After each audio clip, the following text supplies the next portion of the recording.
গণভোট অধ্যাদেশকে ইনফ্রাকচুয়াস হিসেবে ল্যাপস করার প্রস্তাব করা হয়েছে।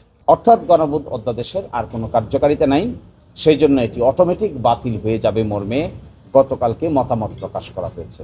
আমরা মনে করি এই ধারণাটি সঠিক না।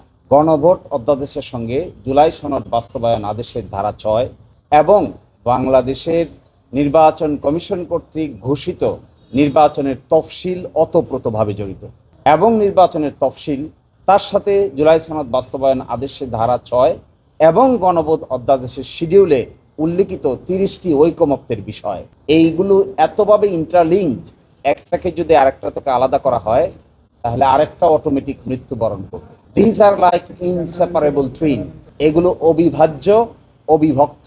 এই 3টি আইন, বিশেষ করে 2টি আইন, গণভোট অধ্যাদেশ, তার সঙ্গে আছে জুলাই সনদ বাস্তবায়ন আদেশ এবং একই সাথে আছে গণভোট অধ্যাদেশের শিডিউল এবং হাইকোর্টে যে রিট পিটিশনটি পেন্ডিং আছে তার রুল, একই সাথে নির্বাচন কমিশন কর্তৃক ঘোষিত নির্বাচনের তফসিল, এগুলো ইনসেপারেবল, এন্টেঙ্গেলড, একটা থেকে আরেকটাকে সরিয়ে মৃত্যুবরণ করানোর কোনো সুযোগ আছে বলে আমরা মনে করি না। যা কিছু হবে এসব কিছুর একসাথে হবে, যে সিদ্ধান্তই নিতে হবে এই সিদ্ধান্ত নিতে হবে সবগুলোকে একসাথে করে।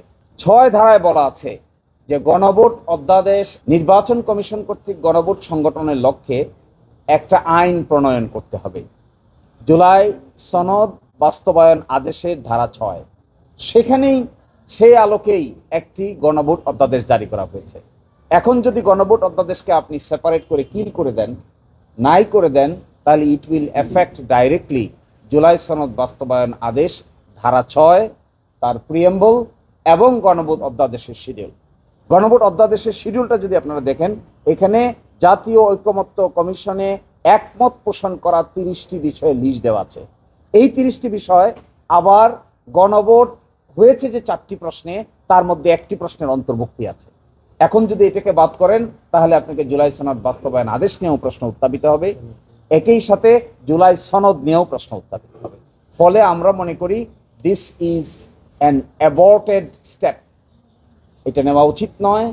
যা কিছু হওয়া উচিত, এই অধ্যাদেশকে পাশ করা উচিত, আর ভাগ্য নির্ধারণ করা উচিত জুলাই সনদ বাস্তবায়ন আদেশ, গণভোট অধ্যাদেশ, তারপরে হবে গণভোট অ্যাক্ট, তার সঙ্গে নির্বাচন কমিশন কর্তৃক ঘোষিত নির্বাচনের শিডিউল, সব কিছুর একসাথে সমাধান করতে হবে, অন্যথায় এটি কার্যকর হবে না।